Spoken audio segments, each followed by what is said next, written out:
여러분은 그리스도를 두려워하는 마음으로 서로 순종하십시오. 아내된 이 여러분, 남편에게 하기를 주님께 하듯 하십시오. 그리스도께서 교회의 머리가 되신과 같이 남편은 아내의 머리가 됩니다. 바로 그리스도께서는 몸의 구주이십니다. 교회가 그리스도께 순종하듯이 아내도 모든 일에 남편에게 순종해야 합니다.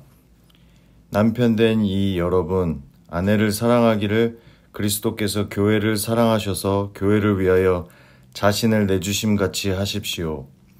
그리스도께서 그렇게 하신 것은 교회를 물로 씻고 말씀으로 깨끗하게 하여서 거룩하게 하시려는 것이며 티나 주름이나 또 그와 같은 것들이 없이 아름다운 모습으로 교회를 자기 앞에 내세우시려는 것이며 교회를 거룩하고 흠이 없게 하시려는 것입니다.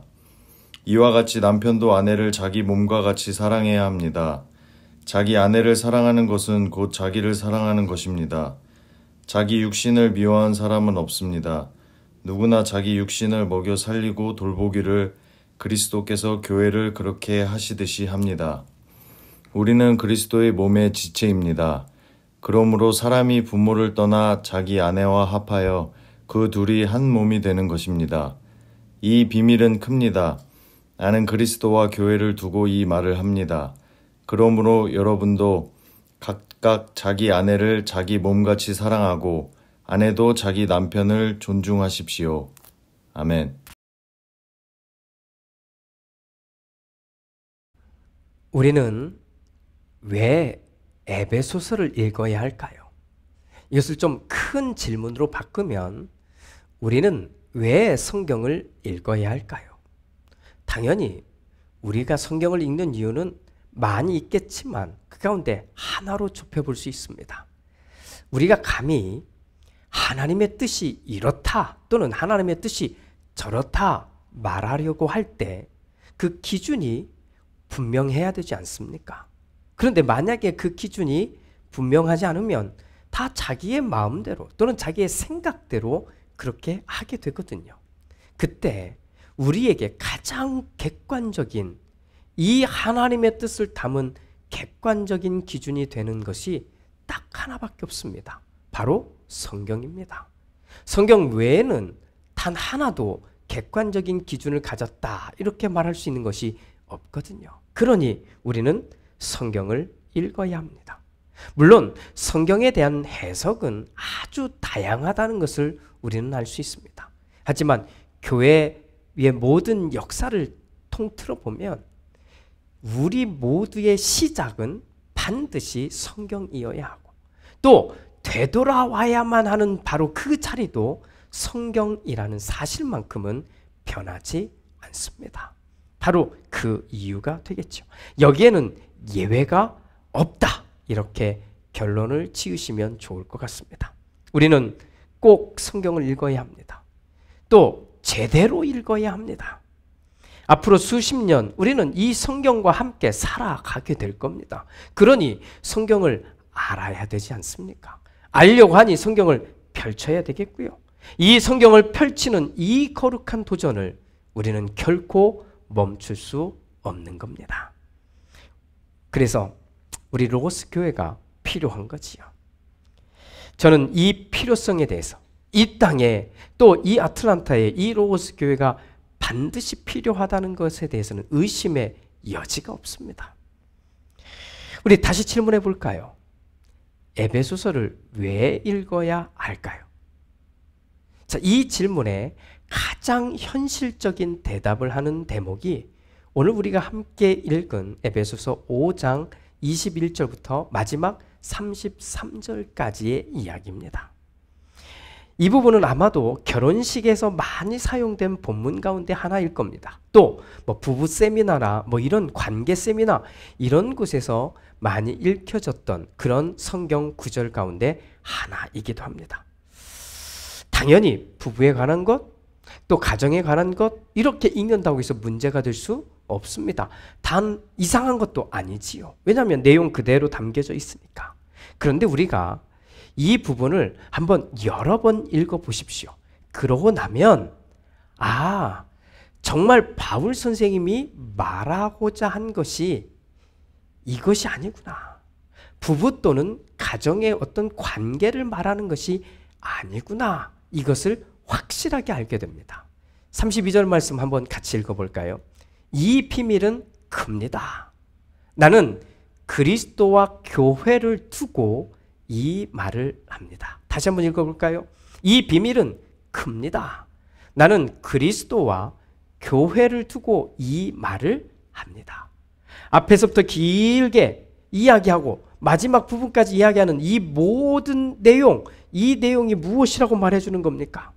물론 남편에 대한 이야기도 있고 아내에 대한 이야기도 있습니다. 그래서 이들이 어떻게 관계를 해야 되는지에 대한 이야기가 나와 있습니다. 하지만 바울 선생님이 이야기하고자 하는 내용은 그 모든 내용을 모아서 그리스도와 교회 이야기라고 말해주는 겁니다. 자, 겉으로는 당연히 가정 이야기, 부부 이야기라고 충분히 말할 수 있습니다.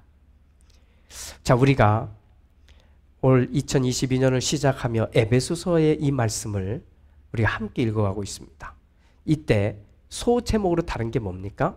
믿음의 가족이 되어 갑시다. 믿음의 가족.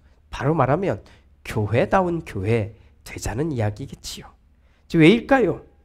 이 에베소서 자체가 가지는 특징이 다른 바울 선생님의 편지글과 글보다 훨씬 더 교회 이야기에 집중되어 있기 때문에 그렇습니다. 교회의 근본적인 이야기죠. 교회는 어떠해야 되는가? 어떤 관계여야 되는가라고 하는 부분일 것입니다. 우리는 지금까지도 그 관점으로 이 편지를 함께 읽어오고 있는 겁니다. 진짜 믿음의 공동체는 어떤 것일까? 정말 믿음의 가족이 된다는 게 뭘까?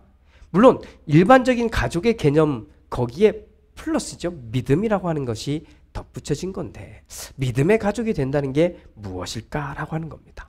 바로 이 부분을 설명하면서 바울 선생님은 부부의 관계를 가져다가 설명해 주고 있는 겁니다. 자, 바울 선생님의 이야기를 크게 두 가지 이야기에서 한번 같이 출발해 보겠습니다. 첫 번째는 아내는 남편에게 순종해야 합니다. 이렇게 말합니다. 그렇죠? 왜 순종해야 됩니까? 교회가 그리스도에게 순종하듯이 하라는 겁니다. 왜냐하면 그리스도가 교회의 머리이기 때문이라고 아주 확실하게 말해주고 있습니다. 그러니 교회가 그리스도에게 순종하듯이 남편에게 아내가 순종하라고 기록해 주고 있는 겁니다. 순종이라는 말을 굳이 설명하지 않아도 되겠지요. 내가 원할 때만 들어주는 거, 이건 순종이 아니잖아요. 그런데 내용을 잘 읽어보면 더 구체적입니다. 모든 일에 남편에게 순종하라 이렇게 되어 있습니다.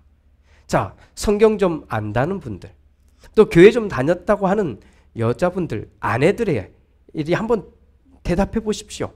남편에게 순종하십니까? 모든 일에 정말 순종하십니까? 남편이 하는 말에 귀를 기울이십니까? 자, 이 질문에 두 종류의 사람만 남게 됩니다. 하나는 순종하는 사람과 순종하지 않는 사람이겠지요. 두 번째, 바울 선생님이 이렇게 말합니다. 남편은 아내를 사랑해야 합니다. 왜요? 그리스도께서 교회를 위해서 자기 목숨을 주셨기 때문이라고 말합니다. 다시 말하면 그리스도께서 이 교회를 세우기 위해서 자기의 목숨을 다 내놓은 것처럼 남편은 아내를 사랑해야 한다고 말해주고 있는 겁니다.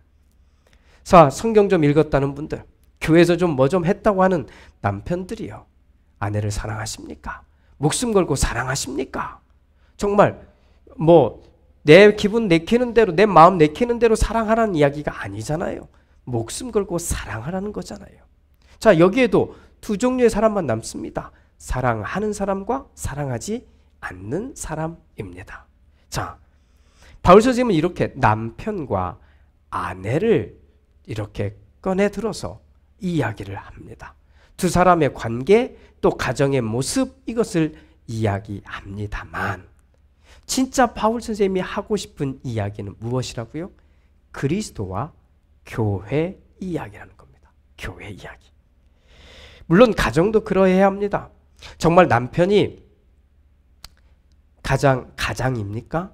그러면 남편의 이야기에 순종할 수 있어야지요. 순종할 연습이 되어 있어야 돼.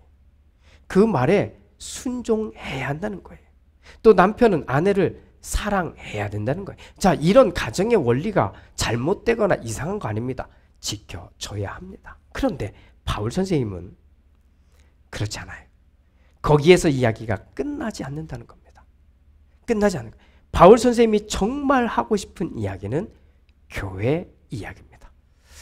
제가 미국에 와서 보니까 물론 한인들입니다. 이민 생활을 하고 있는 한인들 이야기겠지만 참 색깔이 다양하다는 것을 보게 됐습니다.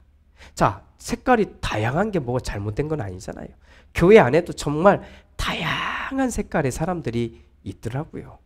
자, 문제는 다양한 색깔이 있는데 이 다양한 색깔을 그 색으로 봐주지 않는 거예요.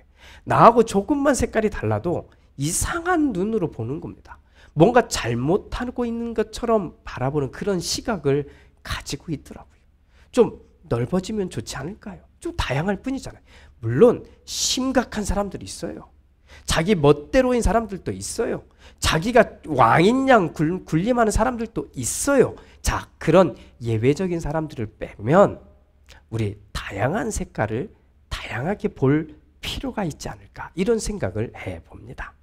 자, 바울 선생님은 교회, 믿음의 공동체, 믿음의 가족이 되어가는 사람들, 이 사람들에게 다음에 두 가지를 이야기하고 싶은 겁니다. 첫 번째는 여러분들은 예수 그리스도의 말씀에 순종하십니까? 라고 묻고 있는 겁니다. 예수 그리스도의 말씀에 순종하느냐고 묻는 겁니다. 자, 사람이 하는 말을 거기에 순종하라는 말이 아니에요. 사람들이 만들어 놓은 규칙 또는 교리, 교단에 순종하라는 말이 아니에요. 이때는 아예 그런 것들조차도 없어요. 자, 중요한 것은 예수 그리스도의 말씀에 순종하느냐를 묻는 겁니다. 그리고 정말 예수 그리스도의 말씀이거든 순종하라고 이야기하는 겁니다. 순종하라고.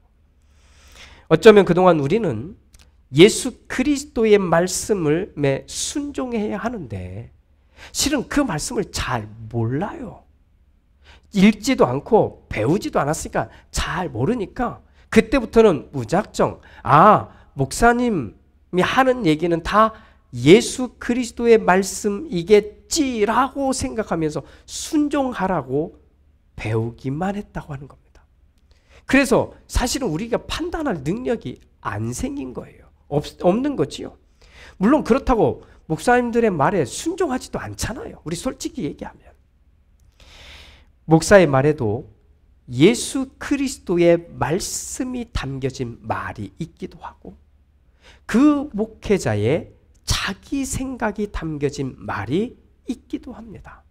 중요한 것은 이 말을 구별할 줄 모르니까 또는 구별할 마음이 없으니까 오늘 우리 주변에서 생겨나는 그 많은 문제들이 계속 반복적으로 생겨나고 있는 겁니다. 물론 자기 마음대로 하려고 하는 사람들이라면 그건 다른 이야기로 좀 남겨두겠습니다. 비난하거나 정죄하라는 말이 아닙니다. 적어도 예수 그리스도의 말씀인지 아닌지는 구별할 수 있어야 되지 않겠어요? 그래서 구별해낸 다음에 예수 그리스도의 말씀 앞에서는 순종하자는 겁니다. 우리가 믿음의 가족이 되어 간다는 말은 점점 예수 그리스도의 말씀에 순종하는 일들이 많아진다는 말이고 또 예수 그리스도의 말씀에 점점 순종하는 일들이 많아진다는 바로 그 말은 그만큼 성경을 제대로 읽고 있다는 이야기고 성경을 제대로 배워가고 알아가고 있다고 하는 이야기가 되는 겁니다. 한국교회가 200년을 지나는 동안 여전한 큰 숙제가 있습니다. 그것은 이 단계, 하나님의 말씀을 읽고 하나님의 말씀을 배워가는 이 단계를 넘어서지 못하고 있다는 겁니다. 저의 통계가 아니거든요. 한국 사람들, 기독교인들에게 묻는 겁니다. 성경을 읽느냐고. 그러면 100명 중에 5명도 되지 않는 거예요. 그 정도도 되지 않는 이 상황이니까 우리는 하나님의 말씀에 순종해야 됩니다라고 하는 너무나 확실한 명제 아래에서도 이것을 따라가기가 어려워진 겁니다. 한국교회 200년 역사가 참 아쉽게 느껴지는 대목인 겁니다. 두 번째, 바울 선생님이 말하고 싶은 이야기, 교회 이야기는 이겁니다. 교회가 교회다움을 세워가고 있습니까? 라고 하는 겁니다.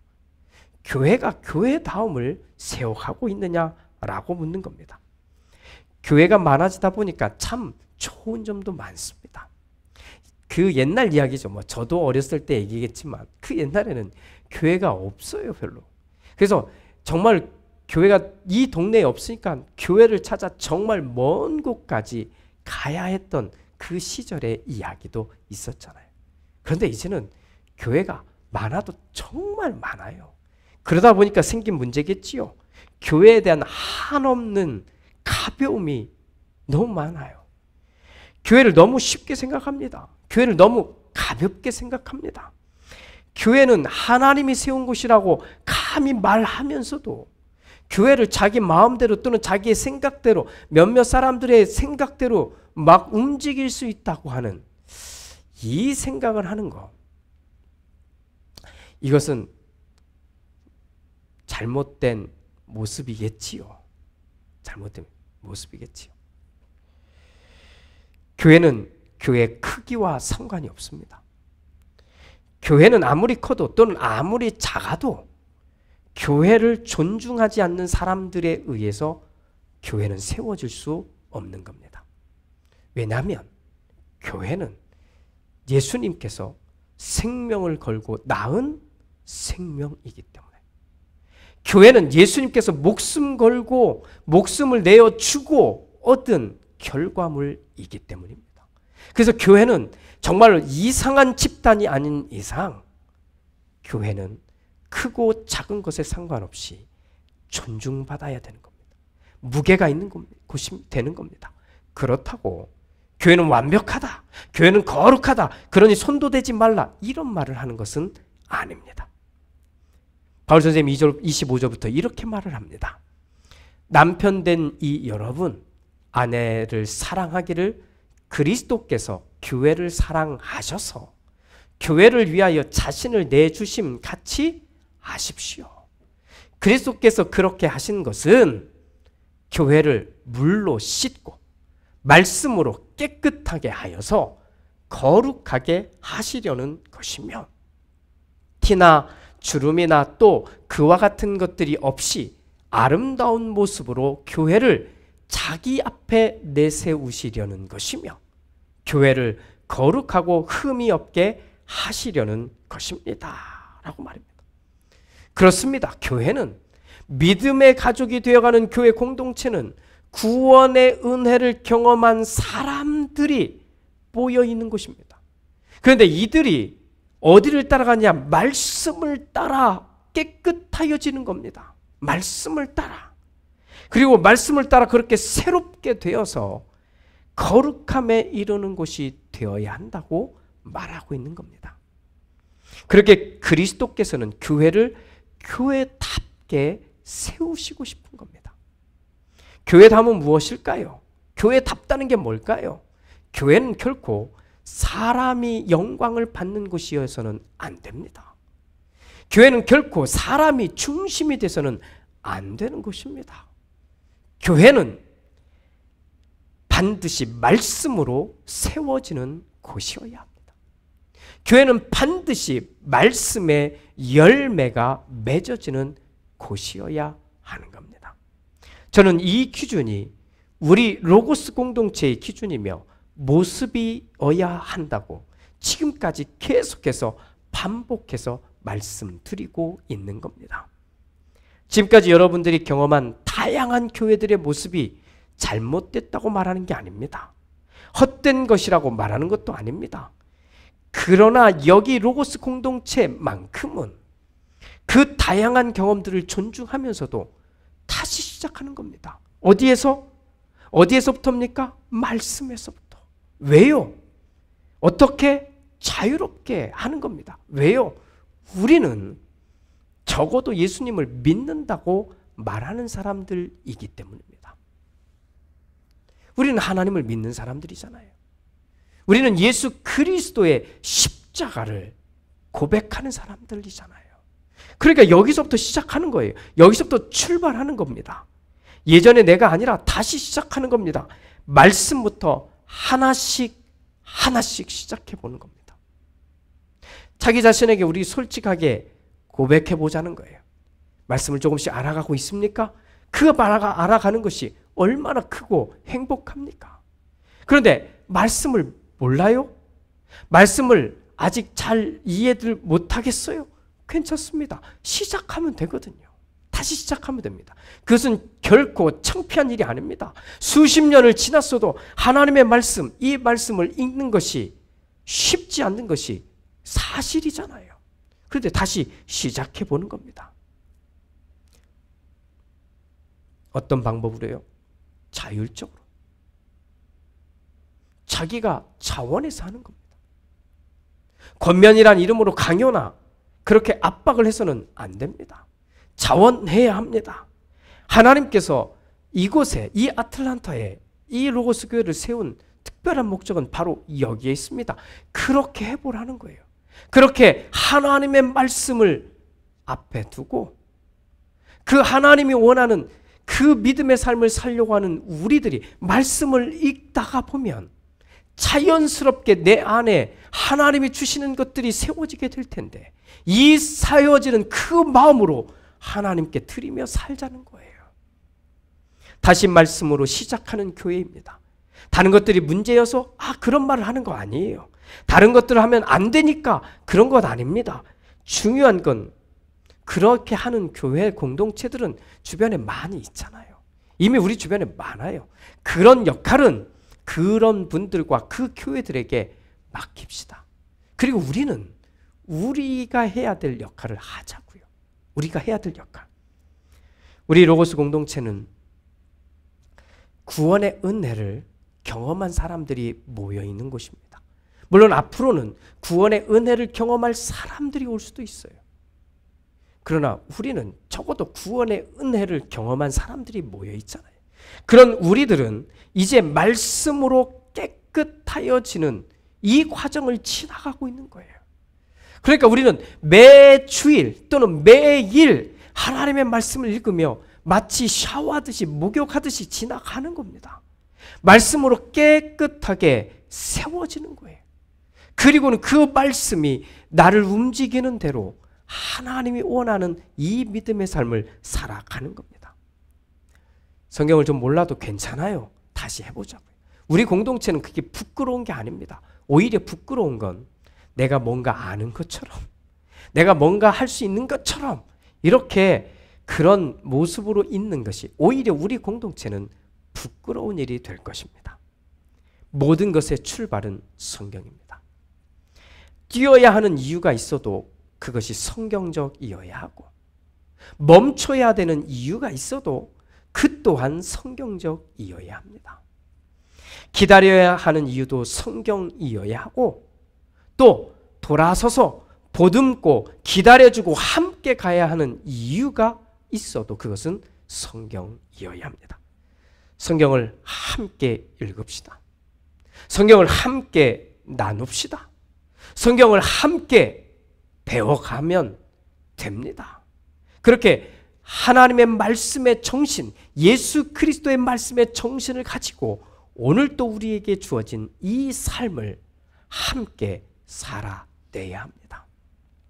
그러면 오늘 바울 선생님이 그토록 보고 싶어하는, 만나고 싶어하는 믿음의 가족이 되어가는 교회 공동체의 그 맛을 우리는 맛보게 될 것입니다.